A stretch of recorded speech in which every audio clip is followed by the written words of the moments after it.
Merci à vous de votre accueil, merci à Tetra et à l'Alliance Créatrice de me proposer cette conférence. J'étais un peu impressionné parce que ça m'amène à aller un peu au-delà, pas en dehors, mais au-delà de ce que je fais dans mon travail d'accompagnement et d'enseignement.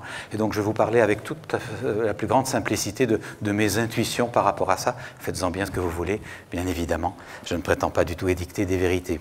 Alors, hommes et femmes, femmes et hommes, monde nouveau, alliance nouvelle.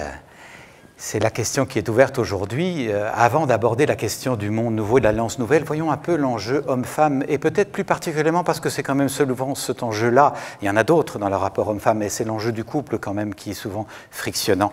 Je voudrais vous proposer de participer à un tout petit sondage pour commencer. Qui, parmi vous, connaît un couple heureux ? Un couple dont vous vous dites, ces gens sont vraiment heureux, ils traversent des difficultés bien sûr, mais enfin on sent que c'est fondé et qu'ils arrivent à traverser ça. Qui connaît un couple heureux? Et regardez vous-même autour de vous combien de mains se lèvent. Alors je pense qu'on doit avoir une moitié de l'auditoire qui lève la main, plus ou moins, si je juge bien. Merci.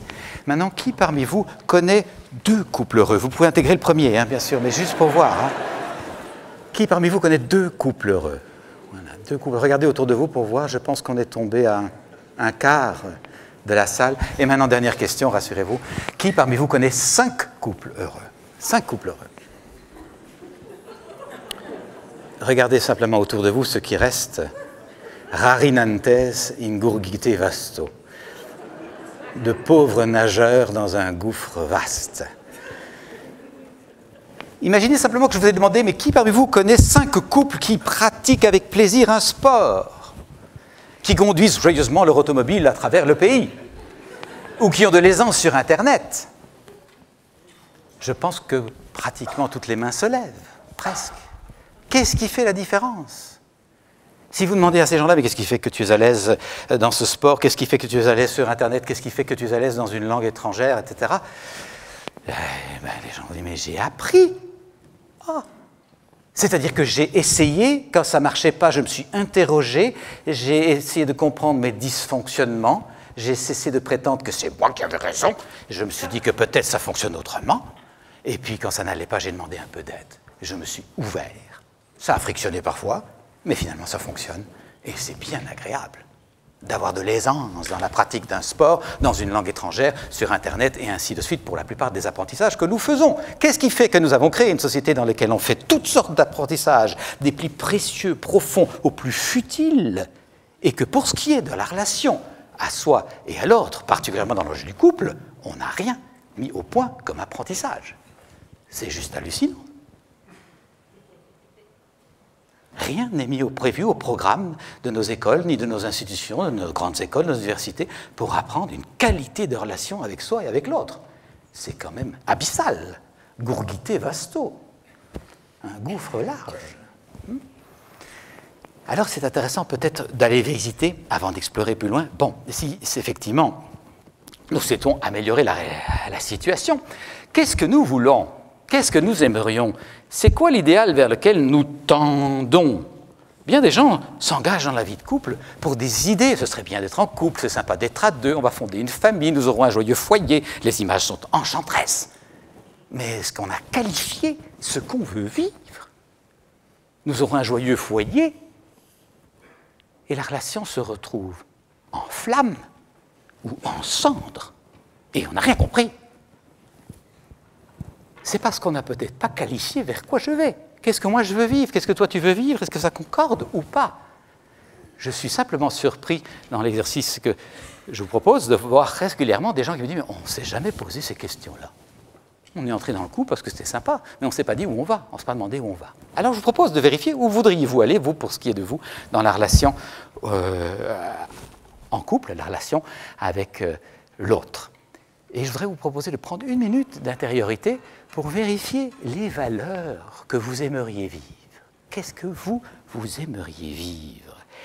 Et prenez le temps pendant cette minute de ressentir ce que ça fait intimement, quel climat se dégage dans votre être lorsque vous fréquentez ce vers quoi tout votre être tend. 1 minute. Alors personnellement, si je fais l'exercice avec vous, les valeurs qui me viennent à l'esprit, c'est que moi, ce que je veux vivre, c'est tendresse, douceur, complicité, joie d'être ensemble, simplicité, vérité, quitte à ce que ça frictionne. C'est ça que je veux vivre. Et quand je fréquente ces valeurs-là qui me tiennent à cœur, mon cœur fait « c'est ça que je veux vivre ». Vous le savez, le corps ne ment pas. Et donc je vous propose de vérifier, quand vous pensez aux valeurs que vous voulez vivre, est-ce que vous êtes plutôt en contraction, méfiance, c'est pas ça que je veux vivre, fermeture, ou plutôt en expansion, confiance, ouverture, c'est bien ça que je voudrais vivre, je tends vers ça. Est-ce que votre corps répond à la dynamique? Et puis maintenant, je voudrais vous proposer de nommer ça, si vous le voulez bien. Et dès que je vous propose ça, vérifiez ce que ça fait à l'idée de nommer les valeurs qui me tiennent à cœur, que je voudrais vivre dans le couple. Mais au secours, je suis à côté d'un inconnu parfait, qu'est-ce qu'il va penser de moi? Ou pire encore, je suis à côté de ma petite amie, mon petit copain, et on ne s'est jamais parlé de ça. Vérifiez à l'idée de partager, d'échanger ces contractions fermeture ou expansion ouverture. Que dit votre être? Qu'est-ce qui est familier pour vous? L'ouverture ou la fermeture? La confiance ou la méfiance? Alors je voudrais vous proposer de prendre 2 minutes, chacun 1 minute, informellement, pour échanger avec votre voisin, votre voisine sur les valeurs que vous voulez vivre dans le couple. Et tout en échangeant, vérifiez votre climat intérieur. Qu'est-ce que ça fait que de parler de ça, de but en blanc, avec l'autre? Allez-y, 2 minutes d'échange sur les valeurs que vous voulez vivre dans le couple.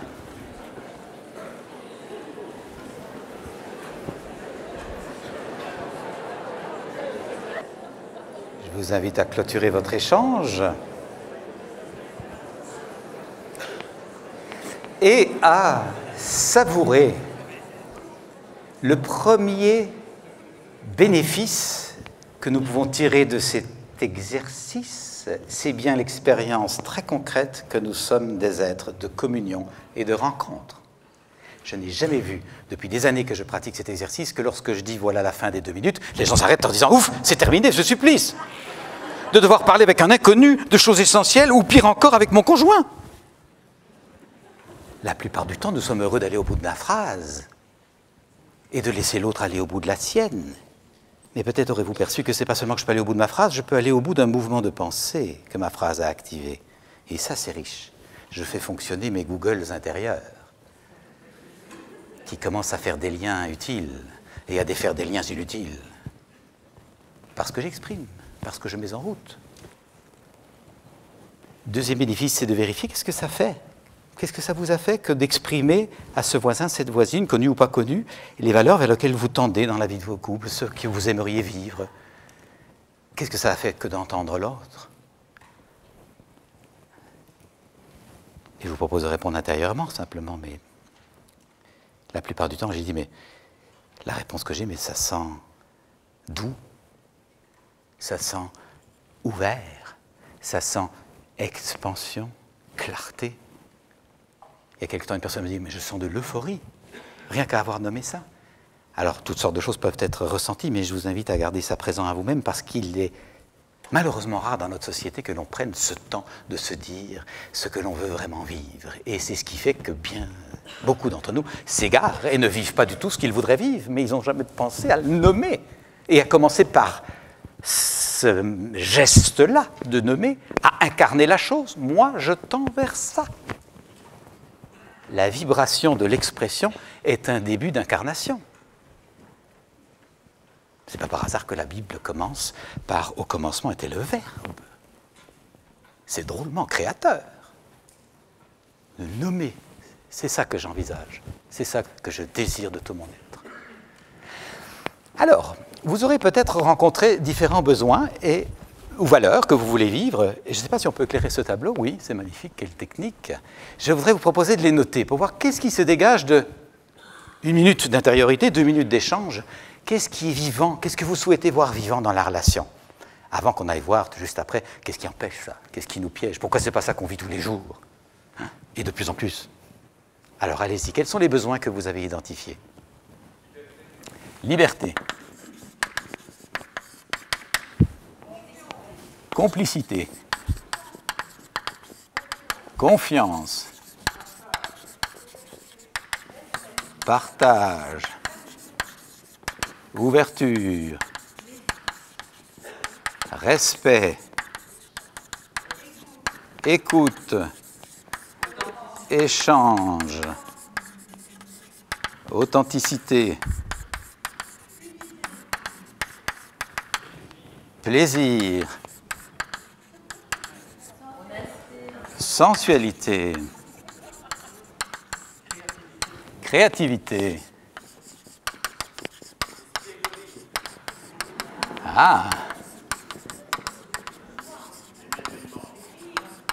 Joie, émerveillement,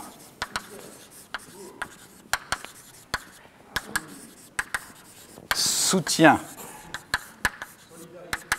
solidarité, évolution, tolérance, transformation. Ah, il y a des gens qui ont planché sur le sujet, hein.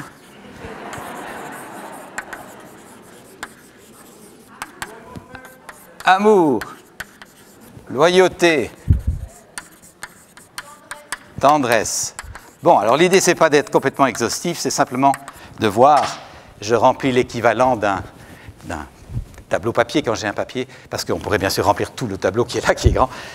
L'idée, c'est juste de voir, plutôt de sentir, qu'est-ce que ça nous fait à nous, petits groupes d'humains rassemblés ce soir, sur cette idée de vérifier vers quoi je tends dans mon rêve de vie de couple, que je le vive ou que je ne le vive pas, que j'ai la chance de le connaître ou que j'aimerais le connaître, et de réaliser qu'en 3 minutes de présence à soi et de présence à l'autre, nous dégageons que ce que nous aimons vivre, ce que nous voulons vivre, c'est liberté, complicité, confiance, partage, ouverture, respect, écoute, échange, authenticité, plaisir, sensualité, créativité, espièglerie, joie, émerveillement, soutien, solidarité, loyauté, évolution, tendresse, tolérance, transformation, croissance et amour. Qu'est-ce que ça fait de réaliser que c'est ça qu'on veut vivre ?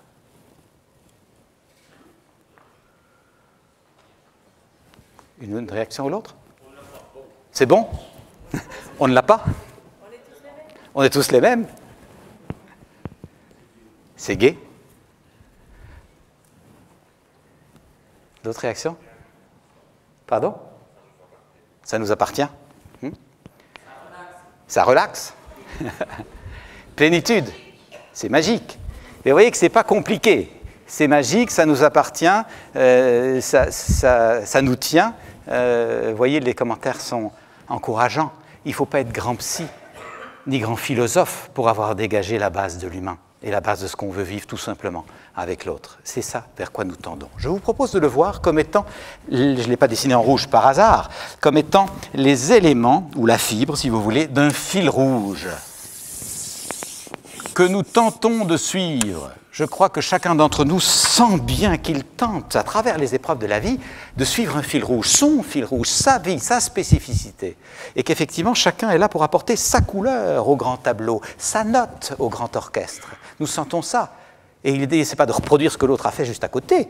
L'idée, c'est d'être juste soi-même pour apporter une contribution, si rien ne bouge. Nous cherchons à être sur ce fil rouge. Et il semble bien que ce fil rouge se compose de ça. Nous cherchons soutien, solidarité, joie, espièglerie, etc. Au fond, si vous me permettez de le résumer à l'extrême, ce fil rouge, depuis une vingtaine d'années que j'accompagne les personnes dans les cycles et saisons de l'existence, il me semble que ce que nous cherchons à vivre, bien sûr particulièrement dans le couple, mais d'une façon générale, c'est un profond contentement de tout notre être. Dans la relation à nous-mêmes, toutes les parties de nous, même notre ombre un peu râpeuse derrière. Dans la relation à l'autre, toutes les parties de l'autre et même son ombre là devant. Et dans la relation à la vie, à l'univers, à l'esprit, à la grâce ou à Dieu, vous appellerez cette troisième dimension comme vous le souhaitez selon votre cheminement et les mots que vous aimez employer. Sur ces 3 axes, nous cherchons ce profond contentement de tout notre être, un contentement de plus en plus durable, transportable à travers les difficultés de l'existence, parce que des difficultés, il y en a, et un contentement qui se révèle, par nature, contagieux. Waouh! Ça déborde autour de nous, parce qu'il y en a bien plus que ce dont nous avons besoin pour nous. Il me semble que c'est ça qui nous touche dans les personnes charismatiques de toute tradition, c'est cette joie qui déborde à travers les épreuves. Il me semble que c'est ça que nous cherchons. À côté de ça, tout le reste paraît très accessoire. Si c'est ça que nous cherchons, un profond contentement de tout notre être, dans la relation à soi, à l'autre et à la vie, qu'est-ce qui fait que ce n'est pas ça que nous goûtons? Nous le voyons bien. Nous avons du mal à le vivre, même si c'est ça que nous aimerions profondément. Alors je vous propose de revenir au thème plus particulier d'aujourd'hui. Monde nouveau, conscience nouvelle, pour tenter de comprendre certains pièges. Et je voudrais évoquer la notion de monde nouveau d'abord, dans cette partie-ci. Qu'est-ce que j'entends par là? Très simplement, je résume à l'extrême de ce que moi je perçois là-dedans. Nous constatons, nous assistons à l'écroulement du mythe de la croissance économique exponentielle. Voilà, ça se casse la figure sous nos yeux. Nous assistons ensuite à l'écroulement du mythe que l'on puisse puiser de façon illimitée dans des ressources qui sont par nature limitées. On commence à comprendre ça. Et enfin, et pas des moindres, nous assistons à une fracture économique exponentielle entre ceux qui ont de moins en moins et ceux qui ont de plus en plus, avec, au-delà de l'injustice insoutenable que cela représente, le risque considérable et de plus en plus présent que ceux qui n'ont plus rien à gagner dans la course n'aient aussi plus rien à perdre et commencent bien clairement à le faire valoir. Devant ce monde nouveau, une conscience nouvelle semble s'activer. La conscience nouvelle, c'est que un peu partout, nous voyons les signes que se fissure le système dit patriarcal dans lequel nous sommes installés depuis quelques millénaires. Un peu partout, la pyramide montre ses dysfonctionnements, notamment dans l'entreprise où l'on voit bien que ce mécanisme crée de l'oppression et donc de la désertion, absentéisme, présentéisme, maladies diverses, suicides sur les lieux du travail. On ne peut plus continuer comme ça. Les processus de prise de décision ont à être visités et de plus en plus on voit l'émergence de nouvelles façons de prendre la décision ensemble, en co-création, en partage, en écoute mutuelle, en intelligence collective. Et bien sûr qu'on est au début de cette ère-là. Donc, système patriarcal se fissure. Ensuite, le ras-le-bol de la course. Je pensais, en préparant ma conférence, à ce que dit un de mes amis médecin et neuropsychiatre qui dit « Comment être bien dans son assiette quand on en a ras-le-bol ?» Je lui rends hommage pour son jeu de mots, Gérard Osterman. Eh bien, le ras-le-bol des gens qui sont pris dans cette course du rat, derrière des objectifs, et sous la pression, je pense que de plus en plus de gens souhaitent le ralentissement et ne tiennent plus à se résigner à ce fonctionnement. On voit des mécanismes comme le mouvement de simplicie volontaire qui apparaît et autres. Ensuite, et pas des moindres, la quête de sens. Ça me paraît un signe tout à fait significatif de cette conscience nouvelle. C'est la quête de sens. Il ne me paraît pas que dans l'histoire, autant d'êtres humains se soient au même moment interrogés sur le sens de la vie et se soient mis en quête d'un sens personnel. Pas photocopié, copier-coller, un sens personnel et vivant, pas gentillet là-bas tout en haut, vivant à leur existence. Trouver un sens personnel et vivant à notre existence, il me semble qu'il est rare. Il n'est pas arrivé dans l'humanité qu'autant d'êtres humains se soient enquis de ça. Des gens qui ont cherché du sens, il y en a toujours eu, mais la plupart du temps, sauf quelques ermites ou mystiques, c'est par des affiliations à des systèmes d'appartenance, sans doute porteurs, certainement sécurisants, nourrissant les besoins d'intégration, d'appartenance, etc., mais pas forcément ouvrant la voie à un sens personnel et vivant qui nous fasse vibrer de tout notre être. Il me semble que ça, c'est nouveau aujourd'hui. Dans ce contexte, il semble que de plus en plus d'individus, et il y en a certainement beaucoup parmi vous aujourd'hui, réalisent que la division dans le monde est au fond l'expression de la division dans nos cœurs. Et que nous n'allons pas par miracle tout d'un coup respecter la nature là-devant, sans avoir appris à respecter la nature là-dedans. Et que là, on rejoint l'enjeu homme-femme. Et l'enjeu monde nouveau, alliance nouvelle, avons-nous appris dans la civilisation que nous avons créée à respecter notre nature intime? Avons-nous appris à savoir aussitôt que possible qui nous sommes vraiment, au-delà de la construction inévitable d'un personnage qui va s'intégrer à gauche ou à droite? Aujourd'hui, la plupart du temps, c'est à coup d'épreuves et de rude travail sur soi que petit à petit, nous arrivons à enlever la coque des conditionnements pour trouver la fève de qui nous sommes vraiment.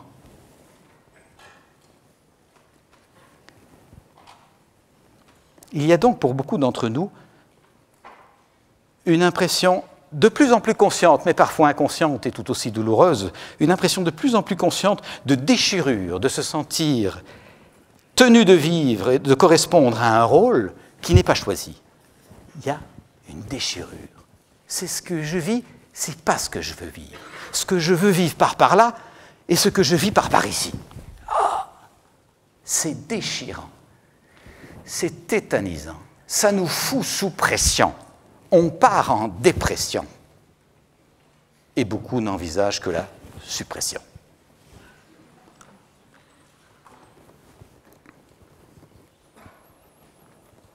Nous avons donc de plus en plus clairement un besoin vital de vivre notre spécificité au-delà des rôles et de sortir de nos enfermements et de nos pièges. Quels sont les enfermements et quels sont les pièges? Regardez comme on peut, si vous le voulez bien, compléter un peu ce dessin. Je vous ai parlé de l'élan de vie tout à l'heure en vous invitant vous-même à en donner des éléments et on peut compléter ça, évidemment, autant que l'on veut. Il semble bien, s'il s'agit de goûter un profond contentement de tout notre être, un contentement de plus en plus grand et de plus en plus contagieux, il semble bien que l'enfant en nous ait côtoyé ça avec assez bien d'évidence et d'aisance. Comme si c'était, et c'est pas comme si, mais parce que c'est sa nature. Il côtoie, il fréquente, il chevauche son élan de vie. Le petit enfant, quand il prend son bain, il est l'eau avec le petit canard. Quand il monte sur le poney, il est poney, il a 4 pattes. Quand il fait des câlins avec papa, il est vibration d'amour. Et il n'y a plus de distinction entre qui est papa et qui est gamin. Il est là. Il est complètement présent. À nous, adultes, il nous faudra des années de travail sur soi, de méditation, de thérapie pour revenir là. Tellement nous sommes encombrés du passé et préoccupés du futur. Alors, sans nostalgie idéalisante de l'enfance, imaginons simplement que c'est assez probable que l'enfant est là, il chevauche son élan de vie, son profond contentement intérieur. Des adultes bienveillants, dans ce système que nous avons construit et dont on va tout de suite aller voir un peu les causes, des adultes bienveillants, souhaitant le meilleur pour ce petit être, lui auront dit des choses, attends, mais on ne fait pas les choses parce qu'on les sent, parce qu'on est bien dedans, parce que c'est agréable, on fait les choses parce qu'il est l'heure. Il est temps. C'est par ici et pas par là. On fait comme ceci, mais jamais comme ça. Il faut étudier beaucoup, travailler beaucoup, se marier, faire des enfants, remplir son devoir de citoyen, téléphoner à la belle-mère et ne pas oublier de regarder les nouvelles le soir. Et mine de rien, ce petit enfant qui chevauchait son élan de vie apprend à se polisser, à être bien gentil, à entrer dans les habitudes, les automatismes, et sans le voir, il s'éloigne de son élan de vie. Et il prend sa façon d'être au monde, de conduire sa petite voiture, de financer son compte en banque, ou de traiter son épouse, ou son époux, ou ses enfants. Il prend cette façon d'être pour l'exercice de sa liberté, alors qu'il est pris dans des enfers moments. Il est pris dans des enfers moments. Dans des habitudes de pensée, dans des systèmes de référence qui ne sont pas questionnés, pas remis en question, dans des idées toutes faites qu'il prend pour la vérité. Et il s'étonne d'avoir une vie infernale. Alors s'il se faisait une vie infernale pour lui-même, c'est son choix, mais il se fait, il n'y a pas un homme qui vit tout seul, c'est systémique. Si un être humain se crée une vie infernale, inévitablement il y a contagion sur l'autre, il crée un enfer pour son conjoint, ses enfants et ses proches. Il y a donc un enjeu citoyen à travailler sur soi. Alors, Vous me direz quel rapport avec le thème d'aujourd'hui? Ben oui, précisément, conscience nouvelle, monde nouveau. Nous sommes en train de secouer ce qui a amené ces enfermements dans des rôles, dans des fonctions qui fait qu'on joue masqué.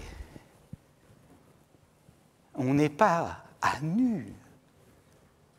Et même dans cette relation de couple dont nous espérions justement avoir un havre de nudité au sens noble, de pouvoir être complètement comme on est, sans masque et sans phare et sans parure et sans déguisement, eh bien là encore, que de jeux de rôle, que de choses qu'on n'ose pas dire, que de sujets qu'on n'ose pas avouer, que de fragilité qu'on n'ose pas montrer, ou que de vigueur dont on a peur de faire témoignage.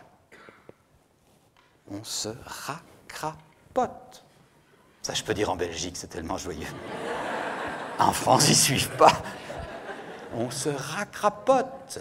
C'est pour ça que je vous invite tout à l'heure à vérifier et à le faire régulièrement. Il y a certainement des gens parmi vous qui ont des pratiques de présence au corps, mais beaucoup de personnes n'ont pas de présence au corps. Vérifiez dans ce que vous faites. Votre corps collabore, vous encourage et vous pousse, ou votre corps freine de tout son poids. C'est un signe. Mais nous n'avons pas aiguisé notre sensibilité pour percevoir ça, malheureusement. Et donc, très souvent, sans même le sentir, on est parti dans des enfermements. Nous avons besoin de redévelopper une sensibilité, une intuition pour sortir des enfermements. Alors, j'arrive à mon chapitre suivant, qui est l'idée qu'on allons pouvoir changer notre système de pensée, notre système de référence, puisque celui-ci nous enferme, ben sortons-en. Que diable? Mais vous l'aurez perçu, je ne peux pas sortir d'un piège tant que je ne sais pas que je suis pris dedans.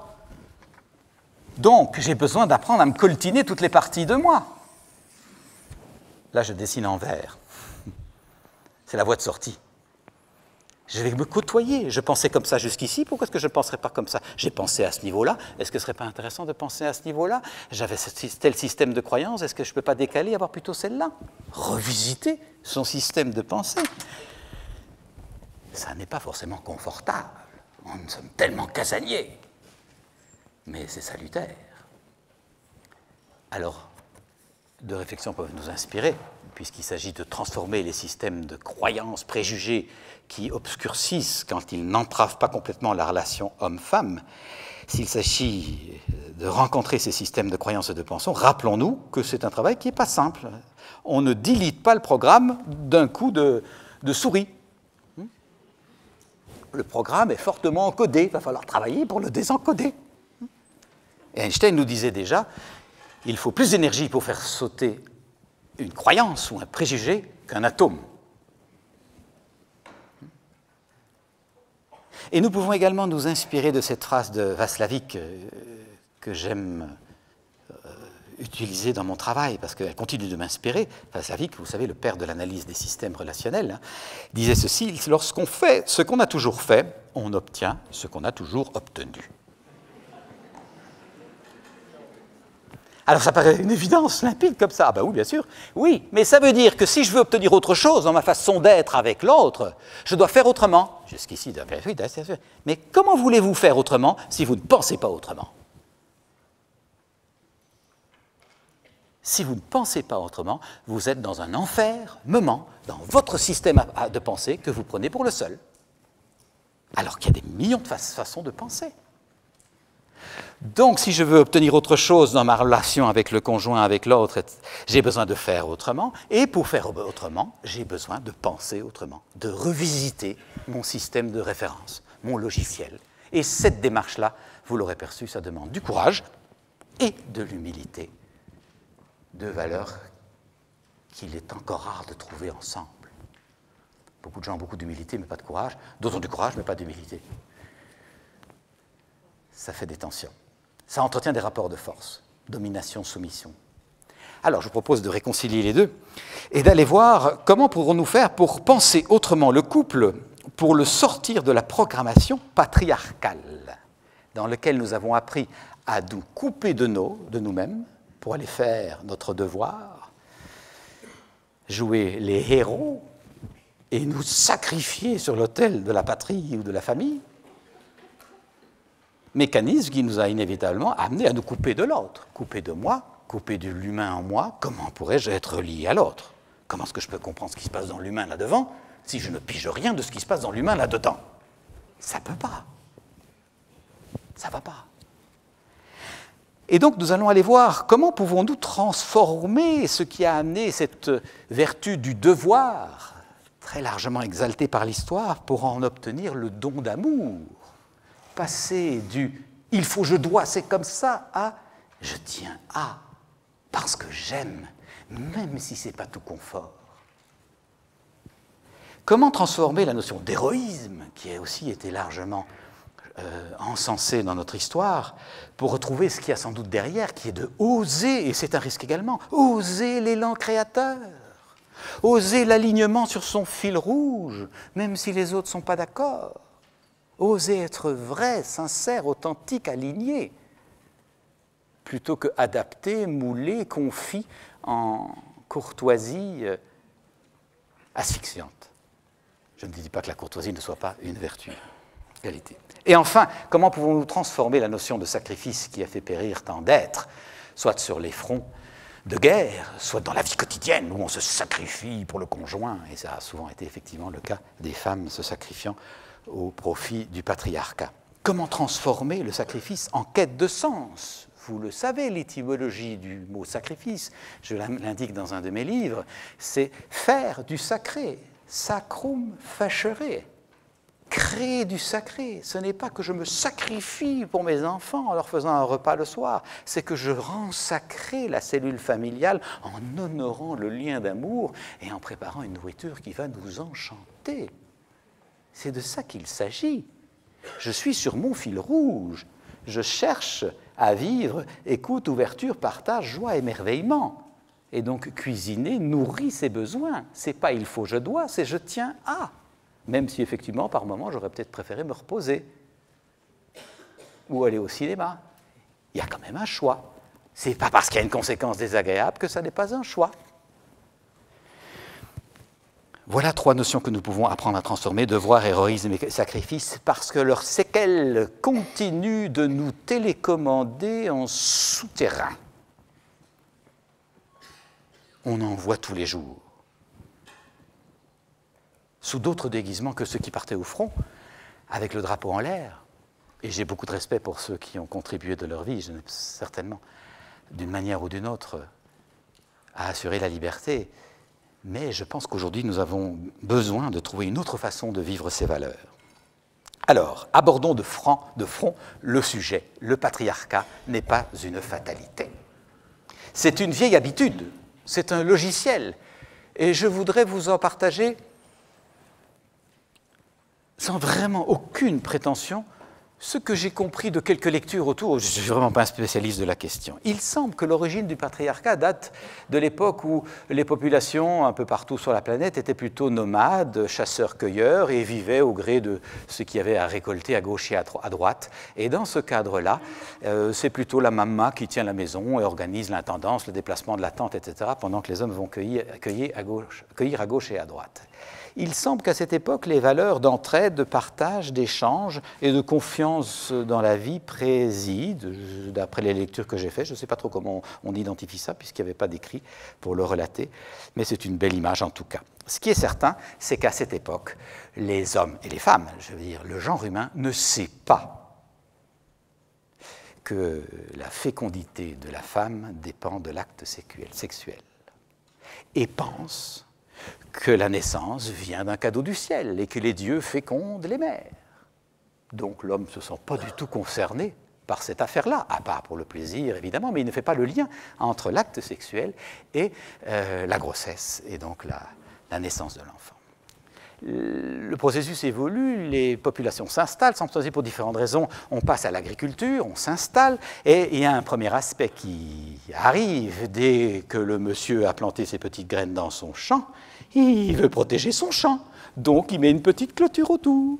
Et puis il se dit, ce serait quand même pas mal que mon champ que j'ai si bien travaillé puisse passer à mes enfants, dont il pensait jusqu'il y a peu qu'ils étaient les enfants du ciel. Mais là, comme il est devenu agriculteur, que ses moutons, ses chèvres se reproduisent autour de lui, il observe et il réalise, tiens, il semble qu'il y a un lien entre l'acte sexuel et la reproduction.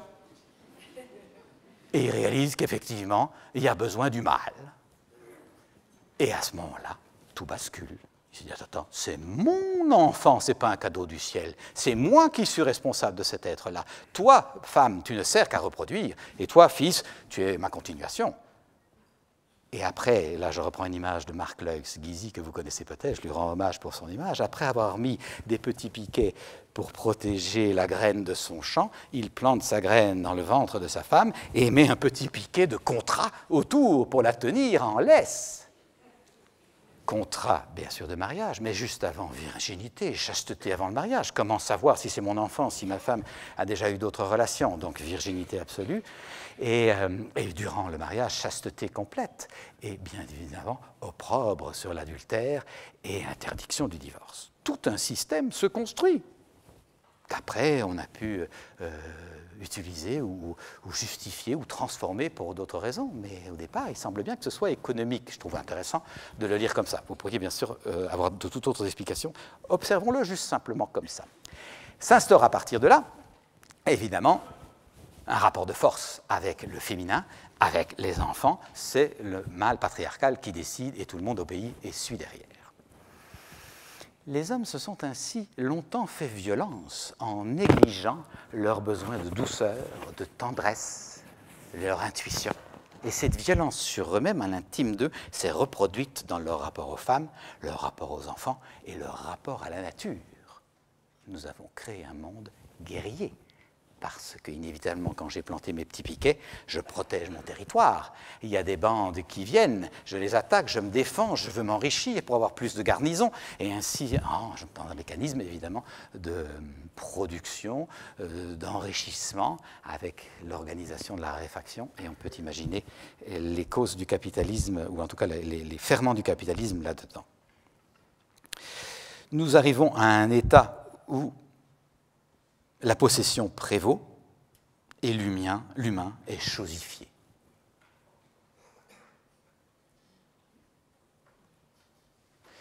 L'humain est chosifié, c'est ce à quoi on assiste aujourd'hui. L'humain qui a été sacré si longtemps, la vie qui a été sacrée si longtemps, est devenue une sorte d'objet. Je me souviens d'avoir accompagné une femme qui me disait « Moi, j'ai eu l'impression d'être un objet. Mes parents n'ont pas eu le temps. Je suis arrivé trop tôt, au mauvais moment, ou pas dans la bonne famille. Mais je me souviens d'être un petit paquet qu'à 6 heures du matin, on réveille alors qu'il voudrait dormir, et on le pose à la crèche alors qu'il aimerait des câlins. Et je passe ma journée à attendre que la maman ou le papa reviennent, et elle ne revient qu'à 6 heures. Et là, on me nourrit, on me réemballe, et on me remet dans mon lit alors que je voudrais des câlins, je voudrais des échanges. J'ai eu l'impression d'être un petit paquet qu'on transporte et qu'on porte à gauche, à droite. Et quand le divorce de mes parents s'est instauré, je ne savais plus où je logeais. Avec ma valise, j'étais encore plus un petit paquet. Je me suis senti, dit-elle, chosifié. Si ceci se reproduit à des milliers d'exemplaires dans notre société, qu'est-ce qui arrive? Eh bien, il arrive que lorsqu'on a 12-13 ans, que le gamin d'en face a un iPod plus intéressant que le nôtre, un bon coup de poignard va résoudre le problème. L'iPod est plus important que la vie de l'autre. Nous avons chosifié l'humain. Nous nous sommes coupés du sacré. Nous sommes pris dans nos enfermements qui ont démarré avec la petite clôture du premier agriculteur. Alors, aujourd'hui, nous acheminons, je vous le disais, vers un fissurage de ce patriarcat, de ce système pyramidal. Mais les valeurs qui sont derrière sont bien imprégnées, et c'est ça, je crois qu'il s'agit pour nous, et c'est le sens de cette session-là de plusieurs mois proposée par les associations qui nous invitent, c'est de réfléchir là-dessus pour démanteler en profondeur, et pas juste en surface, cet encodage millénaire.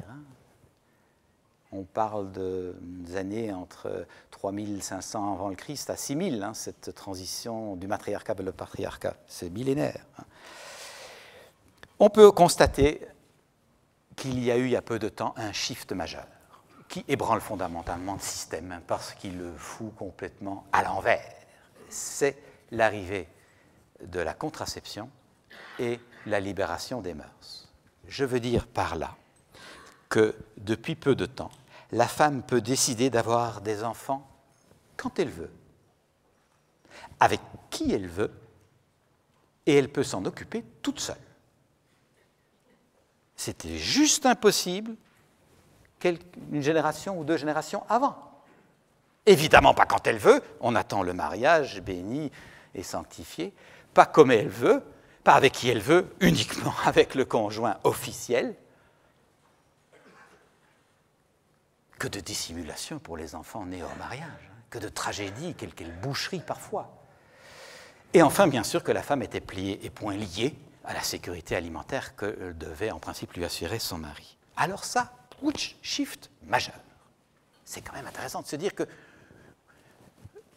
voulant ou ne voulant pas, nous avons besoin de nous adapter à ce changement-là et de nous ouvrir à un autre fonctionnement, puisque le patriarcat se désorganise sur sa base et demande de la créativité de la part de chacun de nous, et ce qui demande de la créativité de la part de chacun de nous pour nous réorganiser. Alors, dans cette réorganisation, je nous propose de visiter quelques pièges. Comme je vous le disais, on ne peut pas sortir d'un piège tant qu'on ne sait pas qu'on est dedans. La culture que nous avons créée dans ce patriarcat est plutôt une culture du malheur. Nous avons créé de l'hostilité, de la méfiance, de la contraction. Et l'Europe, vous le savez, était un champ de bataille jusqu'à la dernière guerre mondiale. Famine, épidémie, mortalité infantile, notre encodage est qu'on n'est pas là pour rigoler. C'est un vaccin anti-bonheur. Et qu'on peut comprendre, évidemment.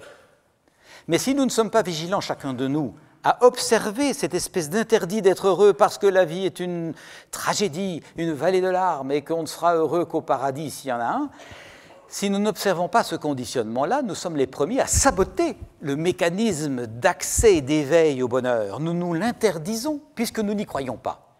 Et comme nous avons peur que l'univers, la vie ou le destin nous le retire, nous sommes très habiles à le saboter nous-mêmes, pour avoir au moins le pouvoir de dire « c'est moi qui l'ai fait ».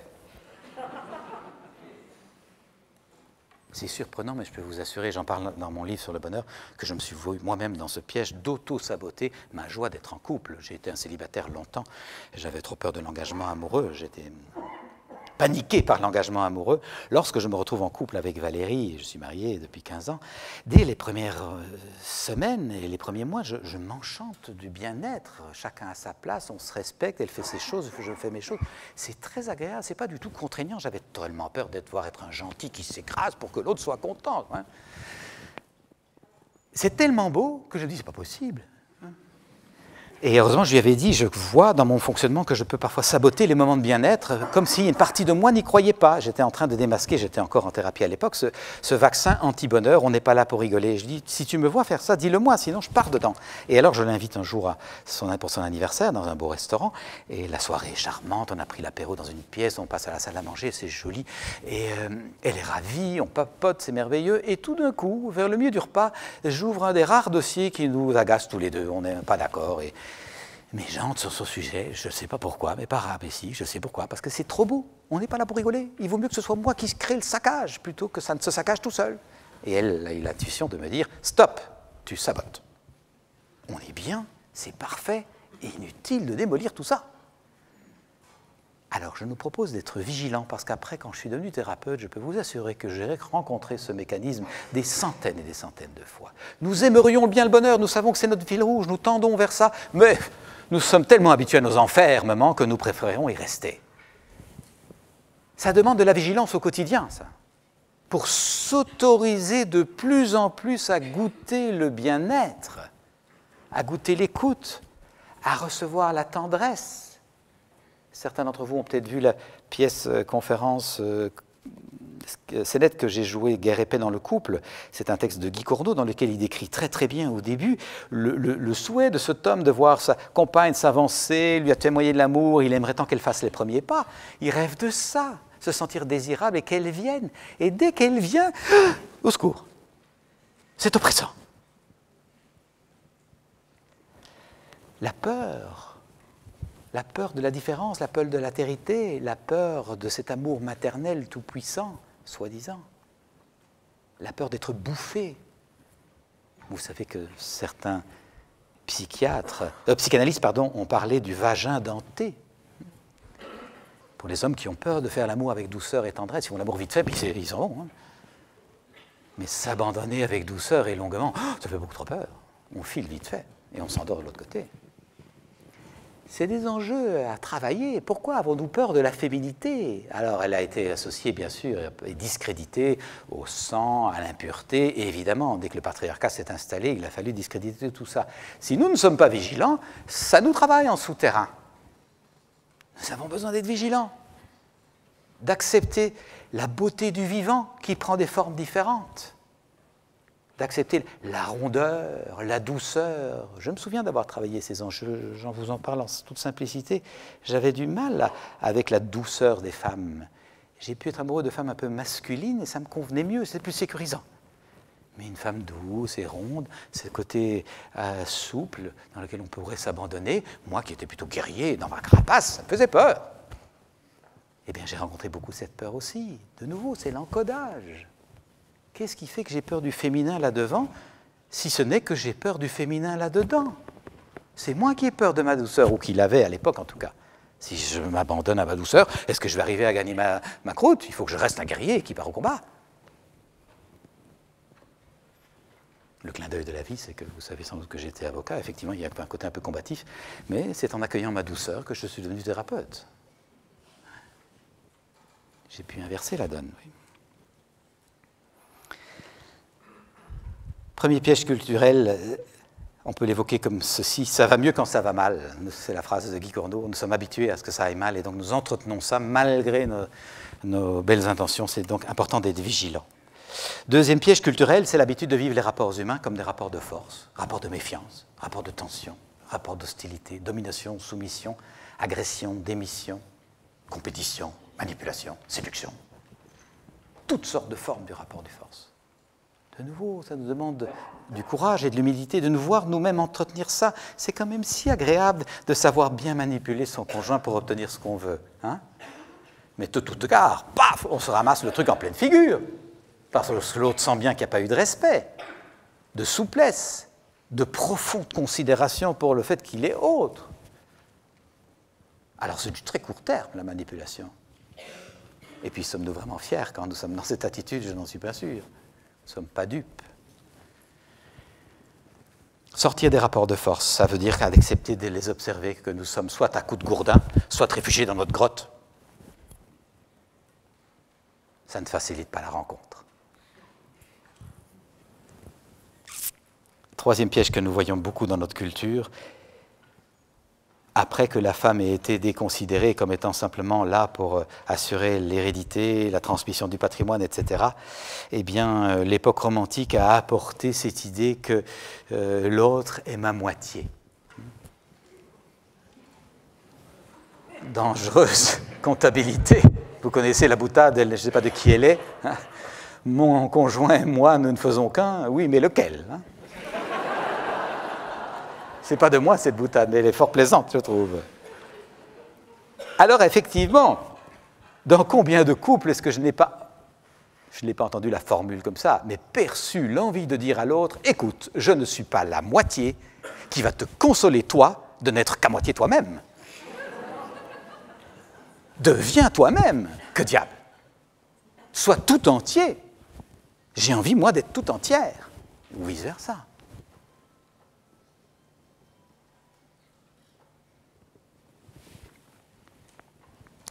Les piliers du temple s'érigent à distance et le chêne et le cyprès ne croissent pas dans l'ombre l'un de l'autre. Vous vous souvenez de Khalil Gibran? Solidité, assise, espace, fluidité de l'air entre les deux et du souffle. Mais ça demande qu'on sache bien qui en est et qu'on ne soit pas juste un petit personnage gentil qui n'est qu'une moitié de soi et qui s'appuie contre l'autre, qu'on utilise comme une béquille. Et si l'autre rentre dans la mécanique, on est deux boiteux qui s'utilisent mutuellement comme une béquille. Mais vous savez que cette béquille-là, tôt ou tard, elle se casse dans les deux sens du terme. L'autre n'est pas là pour nous supporter notre indigence. Ça, ce sont les pièges que je vois dans notre culture et qui ont été un peu formatés par le patriarcat, et puis ensuite le romantisme et l'époque de Roméo et Juliette, par exemple. C'est juste intéressant de se rappeler ça, que nous avons certains mythes qui nous égarent. Hein. Roméo et Juliette, ça nous a tous enchantés. Bien sûr, le côté passionné est stimulant, mais on oublie très vite qu'ils avaient 15 et 17 ans et qu'ils sont morts tout de suite après.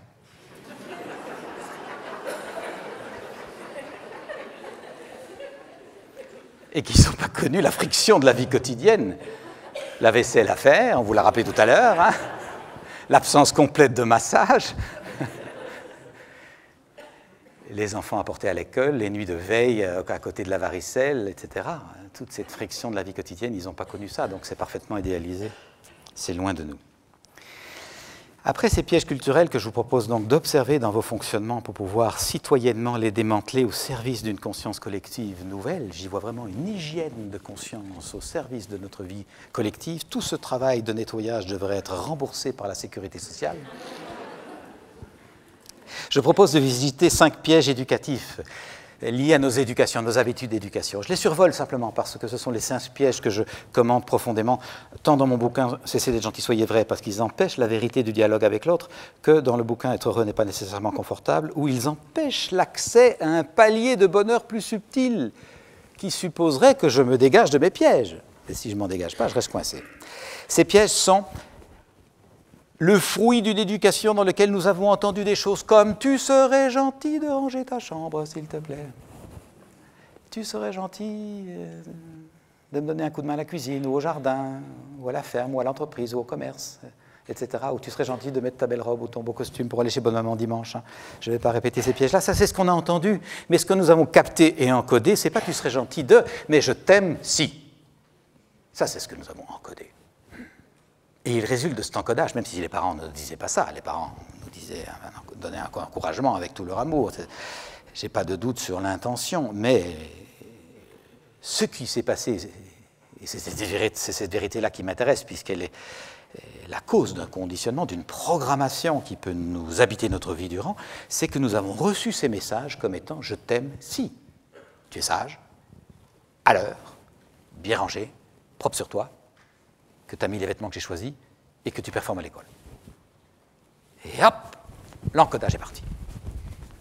Nous allons quêter notre vie durant l'amour de l'autre, en étant performant et en faisant beaucoup de choses. 5 pièges se dégagent de ça. Et je les cite rapidement pour ce qui est de rapport à l'autre, et donc à l'autre sexe, à l'altérité. Le piège du faire, nous avons beaucoup plus appris à faire qu'à être, parce que nous avons eu l'impression que nous étions aimés pour ce que nous faisons, plus que pour ce que nous sommes.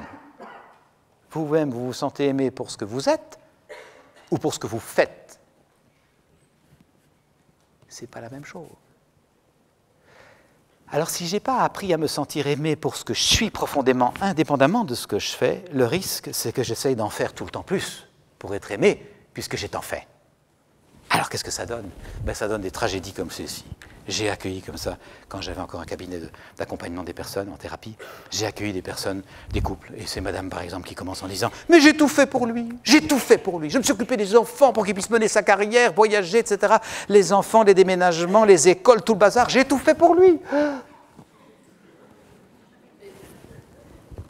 Et puis après, j'écoute monsieur, chacun son tour. « Mais c'est moi qui ai tout fait pour elle, j'ai travaillé comme un aigle, j'ai cherché à créer un patrimoine, on a dû déménager, c'était pas facile pour qu'elle soit tranquille avec les enfants, je lui ai donné un train de vie fantastique, j'ai tout fait pour elle, j'ai tout fait pour elle. » Et moi, je suis là dans mon siège de thérapeute et j'ai 2 étouffés sur canapé.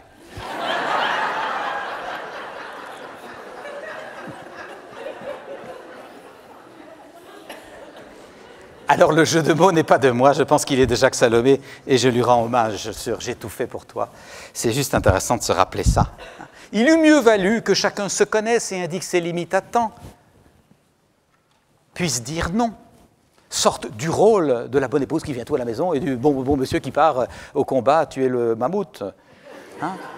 On peut sortir de ça, et bien sûr que vous avez sous les yeux aujourd'hui beaucoup de témoignages où ça change, ça évolue. Personnellement, Valérie et moi, nous connaissons beaucoup de couples où c'est monsieur qui est à la maison et qui tient la maison et les enfants, et c'est plutôt madame qui a la passion de faire une carrière et qui fait carrière. Et pourquoi pas, Dieu merci, ça arrive. Hein. Et ça s'échange, ces choses-là. Alors, nous avons donc besoin d'apprendre à nous sentir aimés pour ce que nous sommes, pour ne pas être dépendants de tout ce que nous faisons.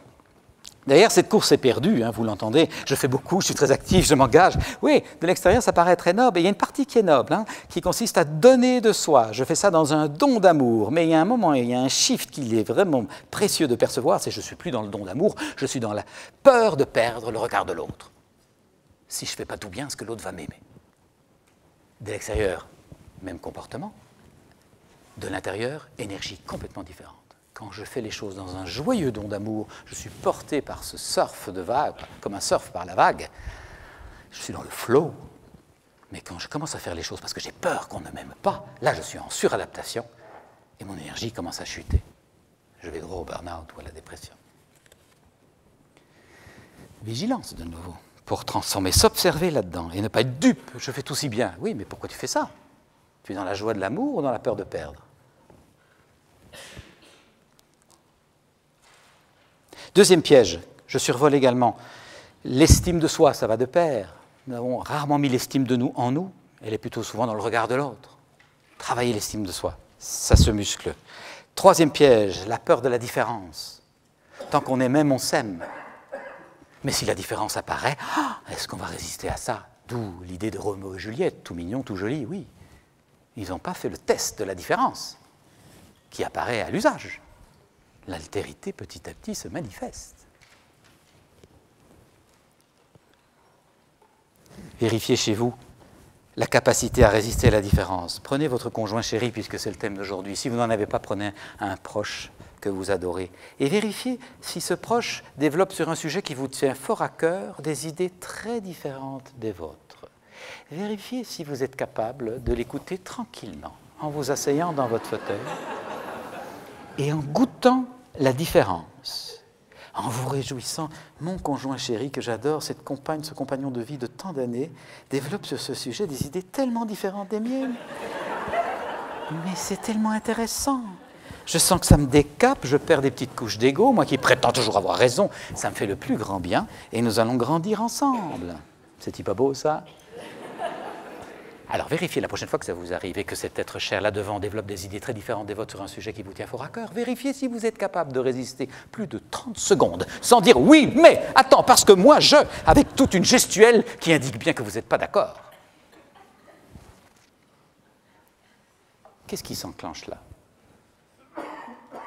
Pourquoi ça? Pourquoi alors qu'on cherche liberté, complicité, confiance, ouverture, respect, écoute, échange, qu'est-ce qui fait que c'est ça qui s'enclenche? Si ce n'est l'insécurité affective fondamentale liée à ces conditionnements. Je t'aime si tu es ça, je t'aime si tu me dis oui, d'accord, si tu fais ce que je te demande. Et tout d'un coup, il y a des accords et nous prenons ça pour du désamour.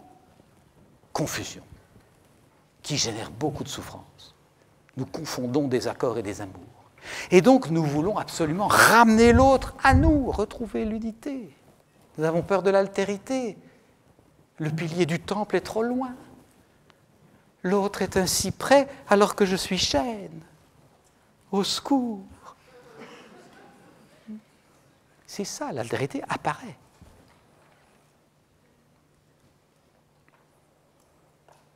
Pour pouvoir s'asseoir tranquillement, écouter l'autre développer sa position, ça suppose que j'ai bien intégré, je souhaite être respecté dans ma différence et écouter jusqu'au bout.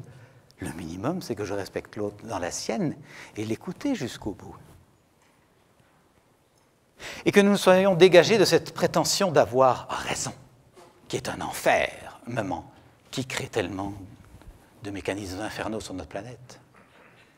En me formant avec Marshall Rosenberg à la communication non violente il y a une vingtaine d'années, je me souviens qu'il nous disait, en citant un message spirituel, la phrase n'est pas de lui, mais nous avons un choix fondamental dans l'existence. Ce choix, c'est être heureux ou avoir raison. Combien de relations de couple saccagées par la prétention à avoir raison? Je m'accroche à mon petit piquet de certitude, je broute comme une biquette toute l'herbe qu'il y a autour, et à un moment, qu'est-ce qui arrive? Eh bien, je me retrouve tout seul. Et affamé. Alors vérifiez la prochaine fois que vous êtes en divergence. Si vous êtes capable de simplement constater, on est d'accord qu'on n'est pas d'accord, ça nous fait un point commun quand même. Et on s'aime quand même. On n'est pas dans l'ego. contracté, qui a peur de perdre et qui compte. On est dans l'être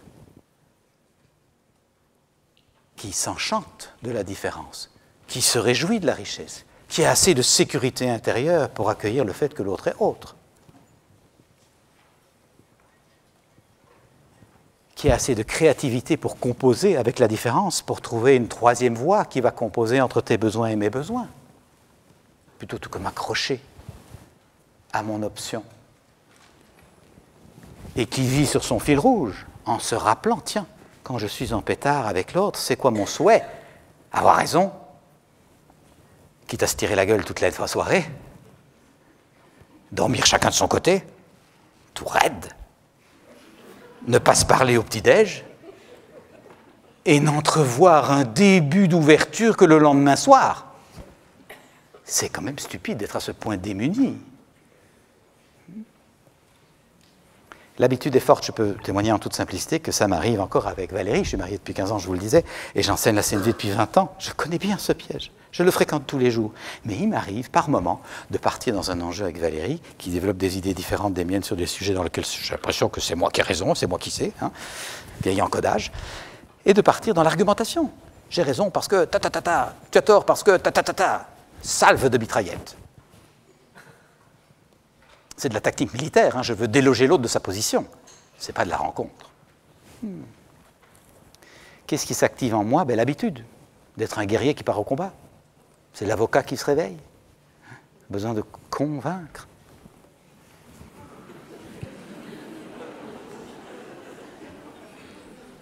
Il n'y a personne sur cette planète qui a envie d'être un convaincu. C'est l'autre. Donc, démanteler en nous cette habitude de prétendre avoir raison, ou sortir du piège de la différence. Piège du faire, piège de l'estime de soi, piège de la différence, piège de la difficulté à dire non, et à dire non à temps et dans la bonne mesure, souvent de nouveau dans nos éducations. Rappelez-vous, c'est l'habitude de dire oui alors qu'on pense non, et tôt ou tard la cocotte explose. Et enfin, bien sûr, la difficulté à faire bon usage de nos émotions. Je me contenterai de citer ces pièges-là. Nous avons donc besoin, dans une vie de couple, une vie d'accueil mutuel, d'apprendre à bien vivre nos émotions, à pouvoir les transformer, à pouvoir être en empathie avec ce que l'autre vit. J'en arrive à mon dernier chapitre. Je vous propose de voir comment se libérer de ces différents pièges. L'idée, c'est de quitter l'enfermement et d'entrer dans l'ouverture. Pour ça, je ne pense pas qu'il y ait de secret magique, ça se saurait. Je ne pense pas non plus qu'il y ait une recette, ça se saurait également, mais quelque chose qui se rapproche de la recette dans la mesure où il y a des ingrédients. Il y a un certain ordonnancement, donc un processus et un facteur temps. Ça se rapproche assez fort d'une recette. Mais ce n'est pas parce qu'il y a tout ça que ça va marcher. Quels sont les ingrédients pour une transformation, une alliance nouvelle? Il me semble que ce qui permet au couple de durer de façon féconde et fluide, c'est le temps de présence et d'échange, d'attention, d'écoute et d'écoute empathique, d'écoute profonde de ce que l'autre est, au-delà de ce qu'il fait.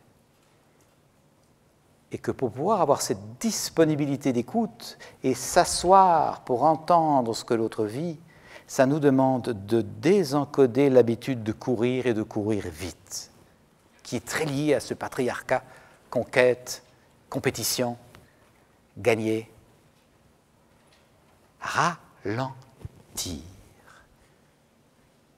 Je ne vois pas d'autre possibilité de nourrir des relations vraies, profondes, fécondes et fluides que d'apprendre à ralentir. Ça s'apprend. J'étais quelqu'un qui courait tout le temps.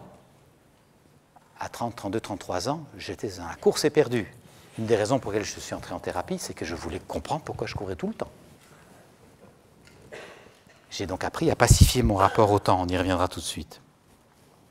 Tant d'échanges, tant d'écoute empathique, apprendre à ne pas faire, à juste être. Écoute vraie, écouter au bon endroit. Écouter l'autre là où ça se passe. Et pas forcément à la surface, ça demande un peu de discernement. Je vous donne un exemple, c'est plutôt la vie parent-enfant, mais ça va très bien dans le couple aussi. Dans un atelier, une maman travaille son besoin d'ordre, c'est un grand classique, dans la chambre des enfants et des ados. Elle s'accroche à son besoin d'ordre comme étant le seul. J'ai besoin d'ordre. Oui, oui, oui, bien sûr. Tes enfants aussi, ils n'ont pas forcément... Ah non, pas du tout. Bah écoute, regarde comment il sort ton gamin. Il a mis tel t-shirt, tel pantalon. Bien sûr, le pantalon reste à demi-fesse, mais c'est un ordonnancement. C'est pas par hasard. Hein. Et si le pantalon, par malheur, remonte, il redescend. Hein. Si tu lui demandes de chercher quoi que ce soit de classé dans son ordinateur, en 2 clics, il l'a trouvé. Il est organisé, mais autrement. Alors, on travaille l'enjeu de l'ordre, et je lui propose d'aller visiter le besoin plus subtil. Les besoins sont comme des poupées russes. Qu'est-ce qu'il y a derrière le besoin d'ordre? Alors, elle est toute surprise, mais c'est fondamental l'ordre quand même. Oui, oui, d'accord, c'est fondamental. Et en même temps, c'est peut-être une stratégie pour un besoin plus intime. Qu'est-ce qui se passe en toi? Qu'est-ce qui est nourri quand l'ordre est organisé? Toute la maison est en ordre. Comment te sens-tu? Qu'est-ce qui est nourri en toi? Il dit, mais je pense que c'est mon besoin d'harmonie. Tout est en harmonie dans la maison. Ah oui, magnifique, tu aimes l'harmonie. Tu peux juste observer que pour l'harmonie, tu te chamailles avec tes enfants. C'est peut-être pas la bonne stratégie. Continuons si tu veux bien. Prenons l'harmonie comme une stratégie d'un besoin plus intime. Eh bien non, l'harmonie c'est fondamental. Oui, oui, oui, c'est bien sûr un besoin très important, mais on peut aussi l'utiliser ou le voir, l'envisager, poser sa conscience sur le fait que l'harmonie est peut-être une stratégie pertinente, mais pas forcément toujours, pour un besoin plus intime. Alors elle est toute surprise, elle se sonde et je dis, ah, imagine, tout est en harmonie. La maison, les enfants, ta vie, ton couple, tout est en harmonie. Qu'est-ce qui se passe en toi? Qu'est-ce qui est nourri? Elle dit, mais je me sens en paix. Ah, bien sûr. Oui, les poupées russes, on a besoin d'être en paix. Et alors, je dis, maintenant, utilise encore le besoin de paix comme une stratégie d'un besoin plus intime. Alors elle dit, mais non, ça franchement, la paix, c'est basique, quoi, on ne va pas plus loin. Essaye. Qu'est-ce qui se passe si tout est en paix? Ton cœur est en paix, ton âme est en paix, ton corps est en paix, tout est en paix autour de toi. Qu'est-ce qui est nourri? Elle dit, mais... Et elle éclate de rire. Elle me dit, mais à ce moment-là, je me sens vivante. Mais elle part dans un rire. Elle dit, c'est délirant, parce qu'au fond, mon vrai besoin, c'est d'être vivante. C'est pas d'être la gardienne de l'ordre. Et finalement, j'aime bien voir les baskets de celui qui rentre de sa partie de foot, et la raquette de celle qui va à son cours de tennis, et les BD du gamin qui est enchanté d'apprendre à lire dans les BD. J'aime que la maison soit vivante. Et qui a besoin d'ordre? C'est pas moi, c'était ma mère. Et elle réalise qu'elle a encodé cette injonction, tu ne sauras jamais tenir ta maison plus tard. Et voilà une femme de 45 ans qui est encore une petite fille, qui a peur de sa mère. Si sa mère venait voir à la maison, elle lui dirait qu'elle ne sait pas tenir la maison, donc elle tient la maison, quitte à foutre la chamaillerie avec ses enfants. Alors, si je vous donne ce petit exemple, c'est pour nous inviter à ne pas être dupes d'un premier niveau de besoin. Dans la vie de couple également, écoutons-nous au bon endroit. J'ai proposé cette expression il y a dans ces CD de gentil, pour être conscient que le premier niveau apparaît évident, l'ordre, d'accord, l'harmonie bien sûr, la paix, pourquoi pas, mais le vrai besoin, c'est de se sentir vivant, sur son fil rouge, désordre ou pas désordre. Ça n'a pas tellement d'importance lorsque la priorité est bien établie. Je ne dis pas qu'on va s'accommoder d'un foutoir parfait, mais ce que j'observe, c'est que quand la relation est bien nourrie, vivante, l'intendance s'organise. La logistique s'établit. Les enfants qui ont du temps d'écoute, de compréhension, de partage, et à qui on demande s'ils sont d'accord de bien vouloir, s'il vous plaît, faire ceci, ils vont le faire. Inversement, les enfants qui n'ont pas de temps d'écoute, de partage, et pour se sentir exister, si on leur demande quelque chose, ils vont résister pour organiser une rencontre qu'ils n'ont pas eue. Alors c'est la même chose dans le couple. S'il y a du temps pour célébrer, pour s'enchanter, la fluidité de l'organisation va s'établir. Et c'est l'ingrédient suivant, célébrer. Célébrer, s'enchanter, fêter. Il y a tellement plus de choses qui vont bien que de choses qui vont mal. Si le matin vous vous posez la question « comment ça va ?» et que vous nommez tout ce qui va bien, vous n'arriverez jamais à votre travail. Jamais. Il se fait que dans cette culture du malheur dont je parlais tout à l'heure, patriarcale, épidémie, guerre, tragédie, le logiciel nous fait voir tout ce qui ne va pas. Et on s'enroule autour de ça, sans avoir vu tout ce qu'il y a. Un patrimoine incroyable, ne serait-ce que de santé. Qui ce matin a vérifié, je suis en pleine santé? Et c'est merveilleux de sentir que mes genoux fonctionnent, mon corps, je peux monter les escaliers 4 à 4. Faut-il un jour être sur un lit d'hôpital pour mesurer que c'est un luxe? Faudra-t-il cet extrême? Et prendre conscience du bonheur au bruit qu'il a fait en partant? S'enchanter, célébrer, goûter, ne pas considérer quoi que ce soit comme allant de soi, ne pas considérer la moindre casserole posée sur la table, le moindre verre de vin trouvé dans la bouteille comme allant de soi. Tout ça est issu d'un processus d'amour, une chaîne d'amour qui a fait que cette bouteille de vin est là ou la casserole de soupe est là. Avez-vous honoré tout le processus? Vous êtes-vous enchanté de la collaboration de tant d'êtres humains autour de vous pour vous permettre de vivre, jusqu'au chaînon final qui est le conjoint qui a pensé à chercher la bouteille de vin, à l'ouvrir pour qu'elle respire un peu ou à chauffer la soupe? S'est-on dit merci suffisamment? Et c'est l'ingrédient suivant, la gratitude. J'ai accompagné des couples qui s'étaient mariés quelques années plus tôt, dans l'allégresse et la fête à la mairie ou à l'église, ou les deux. Et quelques années plus tard, le merveilleux foyer, comme nous sommes bien au coin du feu de notre amour, ben non, tout est en cendres. Qu'est-ce qui s'est passé? Alors je dis, mais quand madame faisait tout ça, vous lui apportiez pas un peu de reconnaissance? Ah ben pas du tout, on avait convenu des rôles, c'était son rôle. Pourquoi? Elle fait son boulot, je fais le mien. Hein. Ah. Et inversement, madame, quand il travaillait autant qu'il était parti tellement et que c'était difficile pour lui, les nuits d'hôtel, les avions, etc., vous aviez un peu de reconnaissance pour les efforts qu'il faisait pour assurer un peu de sécurité matérielle à votre couple et peut-être même un peu d'aisance? Mais pas du tout, on s'était réparti les rôles, qu'est-ce que vous voulez? Chacun son boulot. Ah. La magie, l'enchantement, la merveille, c'est parti où? Qu'est-ce qui a dissous ça? Mais peut-être qu'on ne l'avait jamais porté à la conscience, qu'on s'était engagé, on dit on va faire un couple et puis c'est bon comme ça. Sans avoir... Mais c'est ça qu'on veut vivre. Ça, ce sont les bûches de notre feu quotidien. Et tous les jours, on va vérifier que le feu est alimenté. Y a-t-il assez d'enchantement? Y a-t-il assez d'écoute? Y a-t-il assez de partage, de solidarité? Et l'on ajuste le feu. On l'entretient. On veille.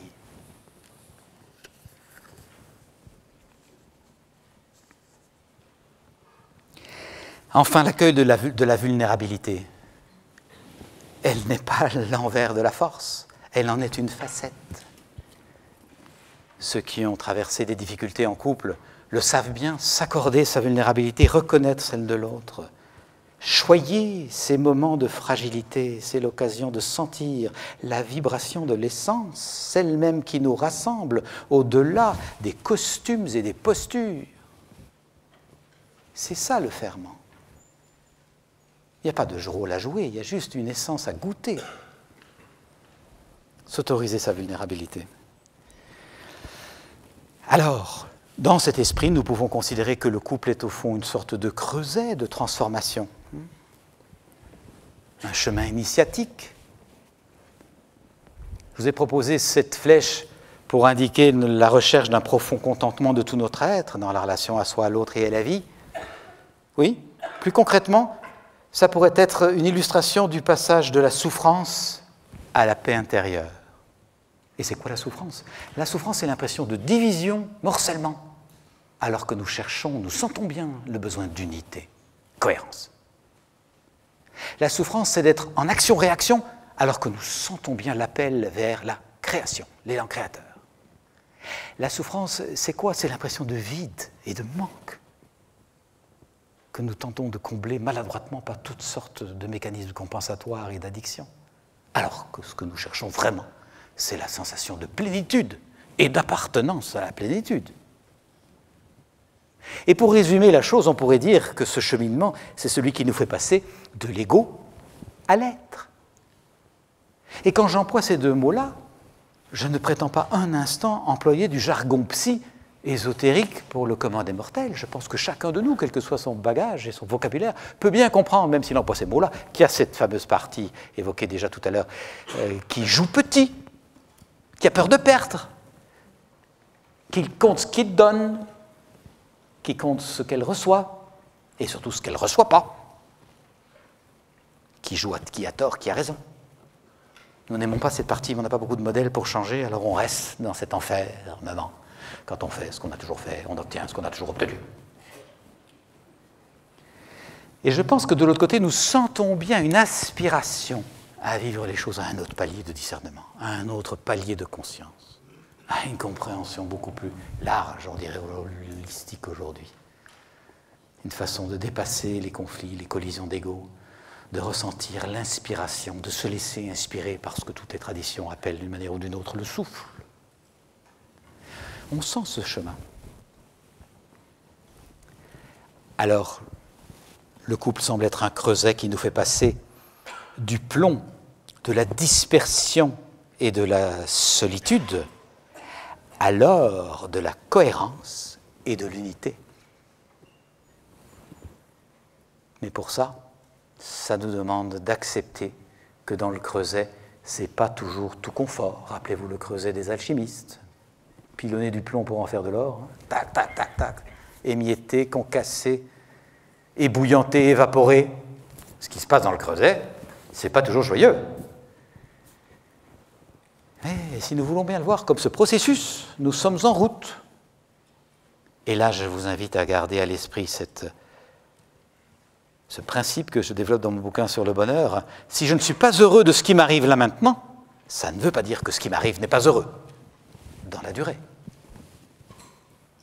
D'accepter donc la friction, la tension, l'incompréhension, l'impression de désarroi, de ne plus du tout être au même palier. Accepter ça avec suffisamment de patience pour explorer d'autres voies, aborder par un autre angle, laisser mûrir, exprimer plus clairement, écouter plus attentivement, de nouveau laisser mûrir. Accepter ce processus-là. Tellement de couples explosent parce qu'il y a eu 2-3 disputes, 2-3 frictions. Et qu'on décide qu'on ne s'entend pas. On ne s'entend pas quoi? À quel niveau? Les carapaces, les carrosseries, les coques, la périphérie. On n'est pas là pour rester sur le périphérique. Hein. On est là pour entrer dans le centre, développer la fève que nous sommes. Et peut-être bien que justement les collisions et les frictions sont là pour nous permettre d'éclore. Si nous voulons bien les regarder et les accepter comme ça. Beaucoup de pesanteurs dans nos vies viennent de notre habitude casanière de nous attacher à la forme que nous connaissons. La forme que je connais est la bonne, et si elle n'est pas la bonne, elle est en tout cas celle que je connais, et je ne veux pas en changer, c'est bon comme ça. Or, vous le savez, sur cette terre, tout ce qui a forme se transforme et tôt ou tard se déforme. Tout ce qui est composé se décomposera. Alors je m'attache à du provisoire ou à de l'essence. Et pour comprendre ça, une image peut peut-être soutenir notre prise de conscience. Le sens de l'œuf n'est pas l'œuf. Si gracieux soit-il dans sa forme ovoïde, le sens de l'œuf n'est pas l'œuf. Le sens de l'œuf est de se cogner pour éclore en poussin, en omelette, en sauce ou en pâtisserie. Il y a une continuité, un au-delà de l'œuf. Si l'œuf s'attache à sa forme parfaite, je veux rester œuf, je suis si beau comme ça, tôt ou tard, il pue.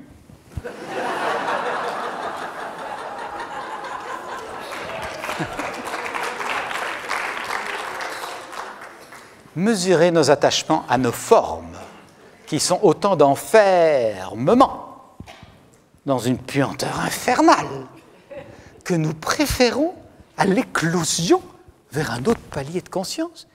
Mais faut-il être abruti pour rester là? Vous voyez? Alors quand ça frictionne dans le couple, dans la relation, c'est peut-être qu'il est temps de changer de coquille, de passer à autre chose, peut-être même de prendre son envol, pas forcément loin de l'autre, peut-être avec l'autre, à un autre endroit.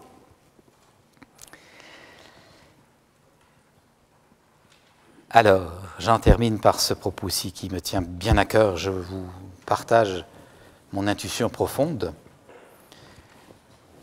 ça peut sérieusement nous aider dans l'accueil de cette friction, de cette tension, parfois dans la vie avec l'autre, pour trouver une alliance à un autre palier de conscience. Pour moi, il est de plus en plus clair que nous autres êtres humains, nous sommes un être infini, coincé dans un corps fini. Et ça dérange, ça gêne aux entournures. Ce costume est trop étroit pour nous, ce costume d'être humain. Nous sentons bien des aspirations qui vont bien au-delà de ce que nous arrivons à vivre. Coincés que nous sommes dans l'espace-temps. Et quand je parle d'être un être infini, coincé dans un corps fini, je pense que ça parlera bien sûr aux personnes qui ont une pratique religieuse, a fortiori à celles qui ont une vie spirituelle, mais aussi, je crois, aux personnes qui se diraient loin de ça et qui ne sentiraient pas forcément d'attirance spirituelle ou a fortiori de pratique religieuse. Je pense que tout le monde sent bien des besoins et des valeurs infinies, d'amour, de tendresse, de partage, de justice, d'harmonie, de beauté. Nous aimerions ça, nous tendons vers ça. Et c'est difficile d'accepter que ce n'est pas ça vraiment qu'on obtient. Ce que j'observe, voyez, et ça vaut tant pour la vie de couple que pour la vie de parents, d'accompagnement des enfants, si nous, êtres humains, ne prenons pas du temps régulier de fréquentation de cette part de nous qui est infinie et de nourriture au niveau où elle peut se nourrir, au niveau vibratoire. Vous sentez bien qu'il y a une grande aspiration dans cette dimension-là. Si nous ne prenons pas du temps pour nourrir cela, notre vie s'atrophie, notre vie se dessèche et le contingentement dans l'espace-temps avec toutes les choses à faire, à résoudre et à régler devient un enjeu extrêmement asphyxiant. Et alors, nous faisons payer à l'autre le fait que lui nous empêche de vivre. Attention, attention. Extrêmement régulier. Extrêmement régulier. L'autre pouvant être le conjoint, puisque c'est le thème d'aujourd'hui, mais les enfants aussi. Donc je nous encourage à prendre conscience de cette dimension qui aspire à autre chose et à la nourrir selon les voies qui seront les nôtres. Il y a 1000 façons, les façons traditionnelles bien sûr, c'est la prière, la méditation, mais la contemplation, la louange, les états de gratitude peuvent nourrir profondément cet espace. Pour d'autres qui souhaiteraient une approche plus laïque, la musique, la beauté, la contemplation des œuvres d'art, la lecture de poèmes qui font tressaillir, quelque chose qui nous rappelle que notre vraie texture n'est pas cette matérialité, mais vraiment l'esprit ou le souffle qui nous habite et dont nous parlent de nouveau toutes les traditions. Nourrir cette dimension-là pour éviter de dessécher dans une relation qui ne fait que fonctionner, où finalement c'est ton rôle, hein, on avait décidé ça, donc tu n'as qu'à t'en occuper, pouf. Des rapports chosifiés. Retrouver l'enchantement vers lequel nous tendons, le mot émerveillement est venu dans la liste très clairement. Nous avons besoin de réenchanter le couple. Retrouver une alliance féconde, créatrice, c'est le nom de l'association.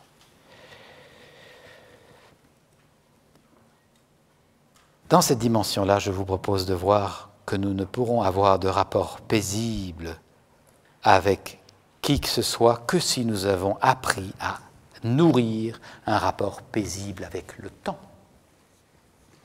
Inversement, nous ne pourrons pas avoir de rapport non violent avec qui que ce soit si nous entretenons un rapport violent avec le temps. Pour créer cet espace d'échange, d'accueil, de disponibilité, d'attention au subtil, à l'endroit où l'autre est vraiment et où je souhaite le respecter. Je n'attends pas qu'il vienne là où je prétends qu'il doit être, je le rejoins là où il est vraiment. Pour développer cette qualité de vibration commune, ça demande effectivement d'avoir pacifié son rapport au temps. C'est un apprentissage qui m'a coûté cher quand je courais trop vite, croyant bien faire évidemment à l'époque. Ben, aucune femme ne voulait se lier avec un zombie pareil. Et donc j'étais dans mon âme très solitaire. Et j'ai dû apprendre à démanteler le rapport au temps pour me réconcilier et en faire un allié. Je vous encourage à observer ça petit à petit, ça peut s'apprendre. En conclusion,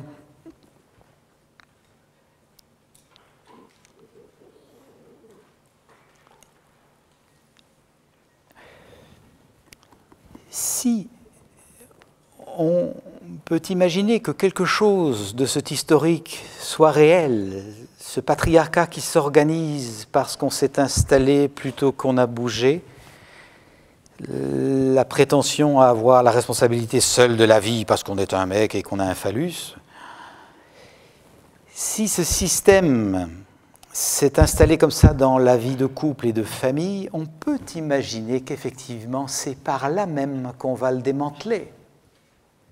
En travaillant dans notre façon à nous d'être en couple, qui peut être le ménage traditionnel, mais qui peut être d'avoir un autre type de relation, ou même de vivre un célibat avec des relations occasionnelles. C'est dans cette, quel que soit notre chemin de vie, c'est d'observer comment nous pouvons démanteler le logiciel, défaire ces habitudes de rapport de pouvoir, de rapport de force, de rapport de méfiance, et ouvrir le rapport d'égalité, d'entraide, de partage, toutes les valeurs que nous avons nommées là. Et donc, travailler avec suffisamment de lucidité pour ne pas nous-mêmes entretenir le problème, alors que nous aimerions travailler à la solution. Donc, je pense profondément que le travail d'intériorité que nous ferons sur nous pour cela, sert la vie communautaire bien au-delà que ce que nous pouvons imaginer aujourd'hui. Je sais que parmi vous, il y a beaucoup de gens qui perçoivent bien ce lien entre intériorité et citoyenneté. Et il y a encore beaucoup de gens qui n'imaginent pas que travailler sur soi, apprendre à se connaître, ce soit d'utilité publique, et qui pensent que c'est un peu nombriliste et qu'on n'a pas le temps pour ça.